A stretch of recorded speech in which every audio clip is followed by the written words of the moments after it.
All right, Danny, the question that we originally had was, are you ready to bail on the Bills being your Super Bowl pick? I feel like that answer is obviously no. So when I thought about it, good time to change the question. This, yes. Have you considered changing your Super Bowl pick after last night's performance?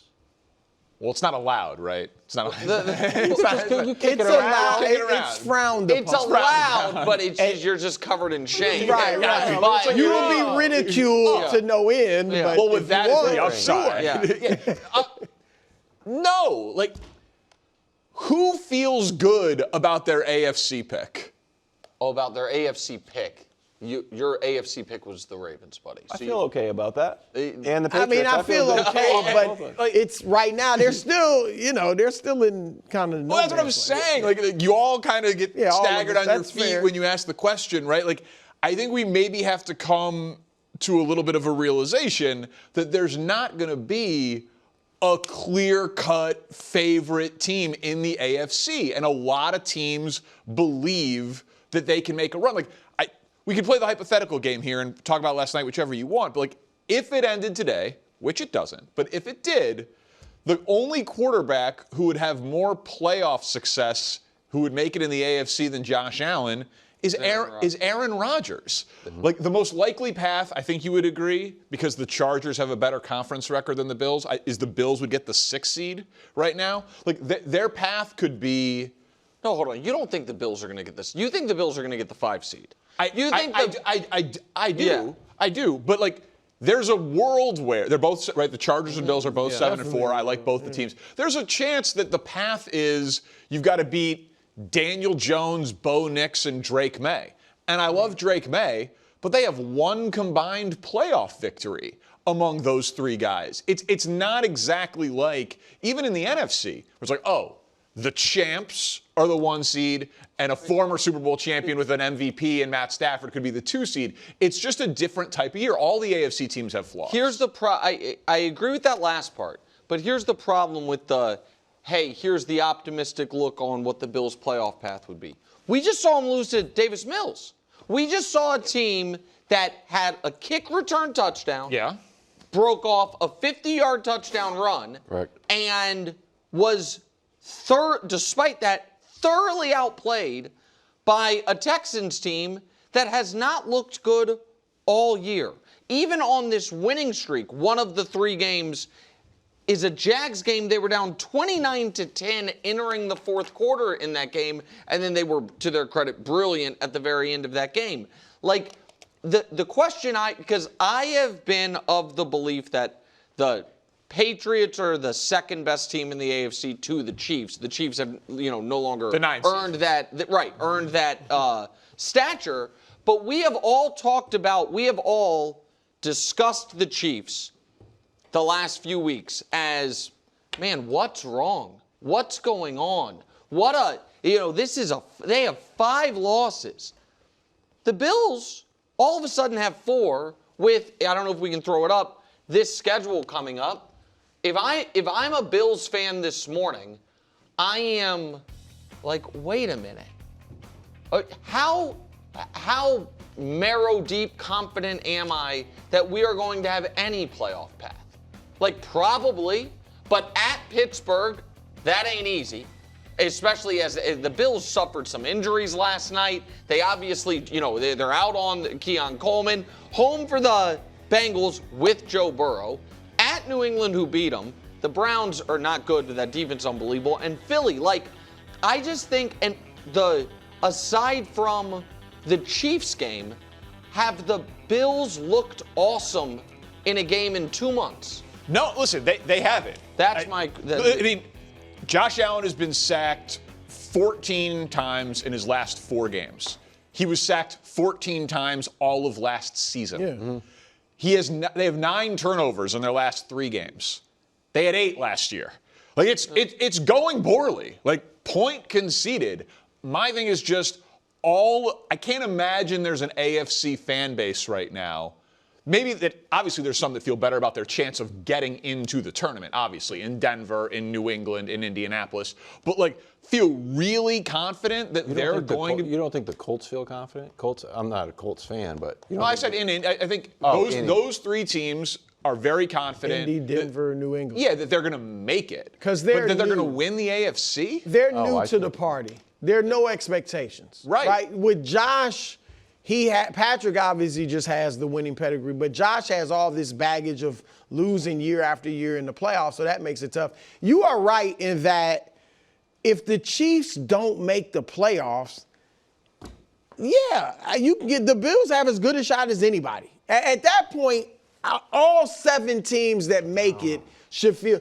I mean, Drake May, he mentioned them. Daniel Jones, Bo Nix, none of them have proven anything in the postseason. So now, to your point, here's some of the quarterbacks you've lost to. Tua, Davis Mills, and Michael Penix. Yeah. So you guys aren't looking across the field and laughing at anybody. The experience card is the last card to play in the deck. Here's the Bills. But it is significant. It's a card, but when you're already at our defense, I can't play that card. Our offense can't play that card. Our turnovers can't play that card. And oh shoot, home field advantage, can't play that. Experience? That's that's it though. Here, and Josh Allen's. And Josh Allen is awesome. I know you've been taking got. shots at the media and how they feel about Josh, and I agree with 80% of it. Can I just one more? I talked about this earlier, Danny. If you think that it's Daniel Jones, if this was the playoff matchup, Daniel Jones versus the Bills, when they're the 30th ranked rushing defense and Jonathan Taylor is just going to run, and it's going to be in Indy, I don't care if Josh Allen played 50 playoff games. I think that is just a recipe for disaster. I think that's a terrible X's and O's matchup, and that game for the Bills to win would probably have to go like Bills-Ravens in week 1. Hold on. Before we move on, Christina, because you were saying something about what Josh Allen and the media and all of it. I want to hear it. You think he's the second best player in football. So how wrong can the media criticism be? Well, here's what I think. I'm just like... No, do you think Patrick Mahomes has had a good season? He's been fine. Okay. If I came out here today and said Josh Allen this year, he's been fine, it would be considered outrageous. Outrageous. Patrick has. But I think you're accurate. He's been fine. He's had his moments, his highs. You're talking about Josh right now. Yeah, but he's had a lot of lows too. That's my point. Patrick this year is averaging more yards per game passing. They have the same amount of passing touchdowns, despite Patrick playing one less game. Patrick has fewer turnovers. Obviously, Josh has more rushing touchdowns. Patrick also has been very good running the football this year. And it is every moment when Josh has the game he had a week ago, he is probably the MVP again. And in the games surrounding it, Danny, when he plays terribly against Miami and they lose, and he throws a game-losing interception there yesterday. Nick, they're 4th and 5th in MVP odds. They both get the benefit of the doubt. No, but hold on. You think the conversation? That's actually a good point. The odds are where they are. Because I think Vegas is afraid of those guys going on a push. You think that the narrative surrounding Patrick Mahomes' season, and the Chiefs' season for that matter, is just one loss worse right now than the narrative surrounding Josh Allen and the Bills' season? You think that? I mean, the overall media criticism point, I actually do think it's pretty close. I don't think Mahomes is catching a ton of heat right now. People aren't killing Mahomes. They just aren't, they are giving Josh a lot of excuses. That's where I'll side with Nick. I agree. Nobody's killing Mahomes. But I said to him earlier, I think the problem is Mahomes' standard is so high. And the Chiefs, too. We are looking at them as, my goodness, they're 5-5. And I do think holistically Josh is the second best quarterback in the league. I don't think he's played anywhere close to it this season.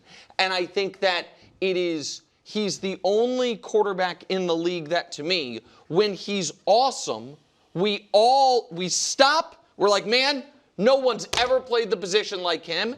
And when he's bad, which it's one thing to lose and not be bad. Like Baker last week against Buffalo, I think is a good example. They lost, he was not bad. But when he's bad and they lose games where they're big favorites against inferior teams, it's everyone's fault but his. Everyone's fault but his. I think that's outrageous. I just think that's outrageous. No pushback there. I mean, the Shakir fumble's not on him. We agree with that. No, the other turnovers are on him. The game-losing interception is on him. Colts in Kansas City Sunday at 1. A loss would drop the Chiefs' playoff odds to around 37. A win, 67. Picked around the Chiefs losing what it would mean. If they win, do you think they go back to being the team to beat? In the AFC. Listen, I think they will, if they win, be the literal favorite. Just in the AFC? In the AFC. Right now. It'll be close. Yeah, right now, Indy's 4-1. The Bills and, is it Pats? No, the Bills and Broncos are 5-1. And the Chiefs and Pats are 5.5-1. So all very close, but the only team that's really ahead is Indy. If they beat them on Sunday, that hurts Indy. It elevates the Chiefs. And I also think the Chiefs are really odd in how they're viewed in that. And now they're in a spot where they just have to win. But earlier in the year, when they weren't winning, when the record was bad, but you saw like the Jags game is the example. No, the Jags game. The Chiefs' Super Bowl odds got better after losing to the Jags because it was another game where the offense looked good. Yep. People judge how scary the Chiefs team is based on how prolific does that offense look. And I think their way to beat the Colts, Danny, is going to be a prolific offensive game. And the point is everything you just said about the AFC. Right. That right now there is not a clear-cut team to beat, and I think people are waiting for someone to grab it. Yeah, so I don't think we'll come in here Monday feeling like they are the team to beat because everything else will just be still so fresh in our minds about the Chiefs, the Jaguars game, the Broncos game, all of it. But if the Chiefs make the playoffs, there are 3 ways it can happen. They finish 5-2, they finish 6-1, or they finish 7-0. In any of those scenarios, like Chiefs in the play, we'll be like, well, they're playing well.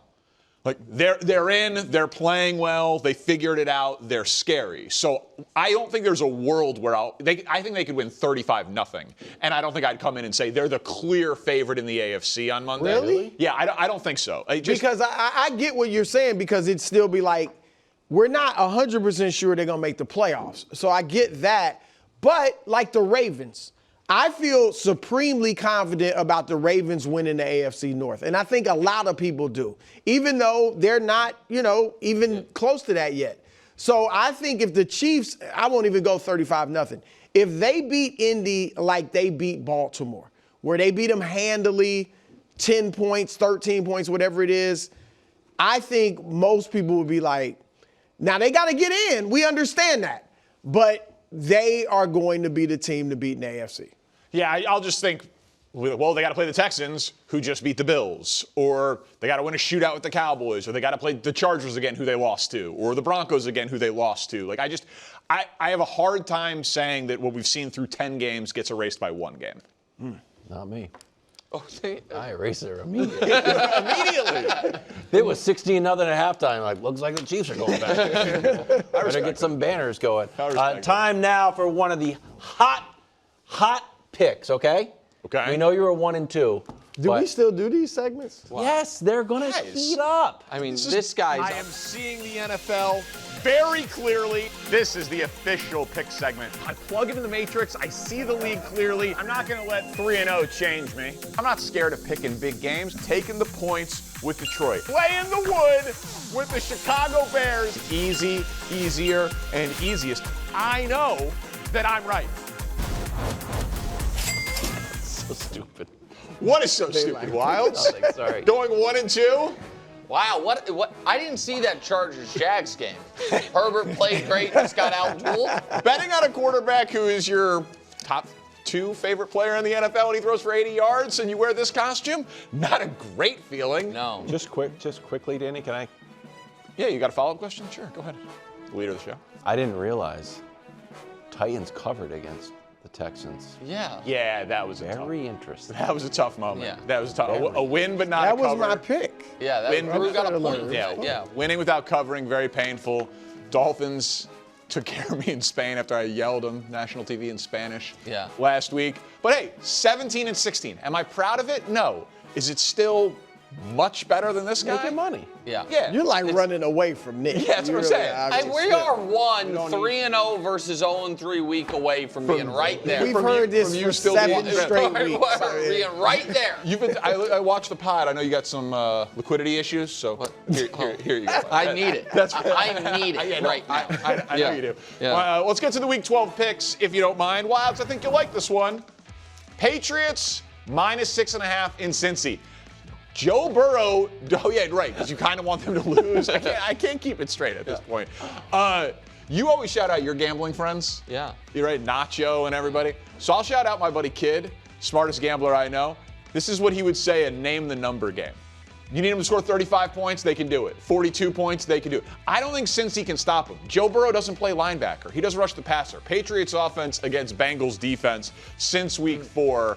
It's just, the Bengals, they're in that category with the Cowboys defense before they got guys back from injury and some of the trades. The Washington defense right now, they can't stop anyone. Bengals 1-6 since week 4. Patriots obviously undefeated. It is remarkable the Bengals only won one game with Flacco because it feels like they played so well. Yeah. Right, the Bears game. They were 470 yards and 4 touchdowns against the Bears in a loss. Yeah. All right, well, laying 6.5 points, it's a big number to lay. I like it. Let's do it again. Rams -6.5 in Tampa. Oof. Here's the thing. The Bucs, I told you guys 2.5 weeks ago, they're going from 6-2 to 6-5. This is the completion of it. Baker is nice, but they beat up on the NFC South. Brew, what are they? The Bucs? They're cute. They're cute. How about when they play teams that are in the playoffs? When the Bucs play playoff teams, they give up 31 a game and allow teams to have a passer rating of 101. That's games against the Eagles, Seahawks, Niners, Patriots, and Bills. Doesn't include the Lions game from a couple of weeks ago, who also put up nearly 400 They yards. did win 2 of those offense. games, correct? Yeah, I'm saying. No, of course they won, but in terms of what the defense is going to be able to do, what the defense is going to be able to do against the Rams. You think they're scoring 30 against the Rams? No, I actually oddly think the Rams are going to win. I agree with you. And I got the Bucs. Yeah, he has the Bucs. It's very confusing. So I don't know what very that feedback confusing was there. Yeah. All right. Well, 6.5 point favorite, 6.5 point favorite. Am I afraid of laying big numbers? No. You just love the square picks. Lions -12.5. Gambling against gods, the Giants. this deserves to be 0-3. Oh, actually, This deserves to be 0-3. Nick, you're going to love the reason because you know I am not a trends better. Never. Yeah. Except, why do I like the Lions so much? Why do I respect them? They're resilient. They're tough. When's the last time the Lions lost back-to-back games?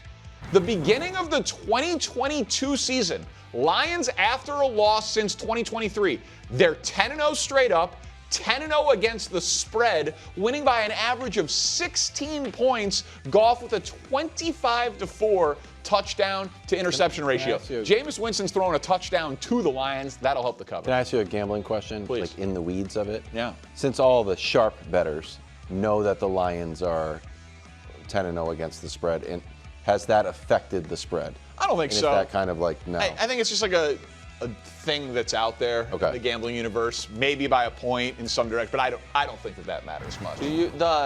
This line got keeps going up. Yeah, you got the worst of the number. The worst of the number. Yeah, the worst of the number. So if you want to check my account. No, I got it. I'm I'm just saying this. America, please, just for the sake of the show. Go ahead. Let's just have the Lions, Rams, and Pats all win, and none of them cover. And a nice, real stomach punch 0-3 for the court jester over here. With friends like these. If I had just a little bit stashed aside, and I could only bet one, which would be your lock of the week? Not that we're keeping track of locks, just in case you guys go under 500, I can say the locks are 2-0. Rams -6.5. Rams it is? Wow. Rams -6.5. Not saying it's Brew, a they're thing. going against your upset alert. No. That's his my lock. goodness. Yeah. That's You know what though? With that record, I feel good. 17-16. I feel Yeah, you great. can always more confident than ever. fade it. Yeah, there you go. His lock is on Shedeur Sanders. No, it's on Miles Garrett. It's on Miles Garrett. Feels like it was on MVP candidate. Yeah, that's right. Yeah. Wow, it's been a long time since we've talked about A.J. Brown and the Eagles drama. The count is 0. Yeah. We're literal hours since the last interesting comment. But they are the 8-2 defending champs. A.J. Brown, I don't know if he agrees. He spoke yesterday ahead of this big game against the Cowboys. I mean, he's interesting. Do you think, Willie, I mean, your reaction and how you think it impacts the game Sunday? I mean, I'm fascinated by all of it. I'm going to be honest with you, DP. At this point, this feels bigger than football. This feels personal because, you know, as a player, you do have bear the responsibility of keeping the sanctity of the locker room tight, right? Yep. You're 8-2. You just came off a signature win against the Lions. They actually got you the ball from all the crying. You sat down with the owner. And it seems right now he has a problem with 2 people, and that's Jalen Hurts and Saquon Barkley. You think that's a Saquon issue? Because, I'm going to start here. I think, one, with Jalen Hurts, I think he's mad at Jalen's lack of ability to get him the ball when he feels like he needs the ball. We all understand that. Yep. I think the issue with Saquon is solely because the organization and this offense seems more loyal and more focused on getting him on the right page than A.J. Brown. There's more of a concisive effort of saying, hey, man, we got to get Saquon going, when A.J.'s like, hey, man, I've had 3 1,000-yard seasons. I've been your guy in the red zone. I've been that juggernaut you've needed me to be, but yet you still want to get back to Saquon. And I understand he was the bell cow and he won us the Super Bowl all in on all his accolades. But I've been here. Like, I've been loyal. Why am I being ignored as being the cog to get this thing going? And I'm going to say this. So what? Get over it. The Eagles need to get over it. A.J. Brown needs to get over it. They can win a Super Bowl with A.J. Brown being messy and noisy. Now, what happens at the end of the season is a different story. But right now, I would ignore it because he's not going to change. If you sat down with the head of this company and he said, hey, DP, pull it back a little bit, and you still continue, like, I'd be gone. Wait, Who could possibly imagine so that? It's like, it is what it is. Yeah, so I don't think it's going to impact the game Sunday, because why would it impact this game when it hasn't impacted the game before? And even if sometimes it has impacted it with frustration or things on the sideline or book reading or whatever it's been, like, they seem to thrive in the chaos. What I do think is fascinating is you alluded to, like, it was reported that he got pulled out of practice and went and had a conversation with the owner. Yeah. The owner of the team. And then he's saying these things. So I don't know if it's that he has the support of the locker room to say it. If he was like, well, I told the owner I wouldn't say anything on social media, but I didn't say that I wouldn't say, like, I don't know if it's like an act of defiance there. But what I'm curious from your perspective is, because I tend to think largely, one of the superpowers of athletes, and you guys have many of them, is that you got those blinders. Is that the noise stuff is more for people like me. Right. For media, for talking heads, for fans, the guys at the desk, for the guys at bars, right? Like that to me. And A.J. Brown's got to beat Deron Bland. And you know what I mean? And he's thinking about that. And so generally speaking, that's been my experience with athletes. You were in locker rooms with Brandon Marshall and Antonio Brown, albeit before Antonio Brown kind of went off the deep end. Santonio Holmes. If you are an offensive lineman for A.J. Brown, and this is legitimately now his 5th thing of the year, what's happening? Well, one, I'm annoyed by it 100%. This is definitely annoying because now we have to, one, address you and your feelings rather than address the fact that we are clearly running away with the division. We have the Cowboys ahead of us who we have to show up against because they can score points. But at the end of the day, nobody can get through to you. So, but is it at all possible? Is it at all possible that silently they're being like, yeah, keep going? Keep saying No, because that's ridiculous. Because the issue with this offense is the offensive line. And between the injuries, they're both tackles. Lane Johnson's out right now. Mailata hasn't played up to the all-pro level that we are accustomed to him playing like. And so, which leads to, it's a ripple effect. Jalen Hurts is not sitting in the pocket making those key throws because he doesn't trust the protection. Saquon's not able to get off because they're not blocking as aggressively and precisely as they did last year. So there's ripple effects to all of it. But once again, this is a team game, right? So they're all going through it. It's not about him. And I think the most selfish thing a player could do is thinking after a loss that he only lost. the Eagles lost. And when you start separating yourself from that type of philosophy, then you're saying, all right, you're a legit me guy. You're not listening to everything we're trying to do and try to put together. So for me, it's just be done with it. AJ is going to be AJ, and we just got to keep winning. All right, to the more dramatic FTF OT Bowl. Okay. Willie's Steelers, my Bears. Aaron Rodgers, he's listed as questionable. He's got a fractured wrist, non-throwing hand, limited participant in practice. Caleb Williams has multiple times throughout his life called Aaron Rodgers his favorite player and a guy that he models his game after. However, Caleb Williams was really not feeding into that storyline this week. So I don't believe him. What do you mean? You don't believe him because this is your team. Yeah, no, right. That is definitely part of it because I know about the history for Bears fans and Aaron Rodgers, which we can get to if you want. But, Caleb, before he was a Bear, said he modeled his game after Rodgers. Since he's been a Bear, said that he's his GOAT. Fair. And that he's modeled after. So I don't think there's anything wrong with that. For the Bears, it gets them to 8-3. They remain in first place. They become a pretty heavy favorite to make the playoffs. They've won, 7 of their last 8. It would be 8 of their last. I trust your numbers more than mine. It would be 8 wins in their last 9 games. So for the Bears, it's another step towards 10 wins and making the playoffs. For Bears fans, it's probably going to be the most satisfying moment of the year. If Caleb Williams gets to be lifetime 1-0 against Aaron Rodgers and Aaron Rodgers goes out with a loss, it would be amazing. But I have to think that this means a little bit more for Caleb because he's his football idol.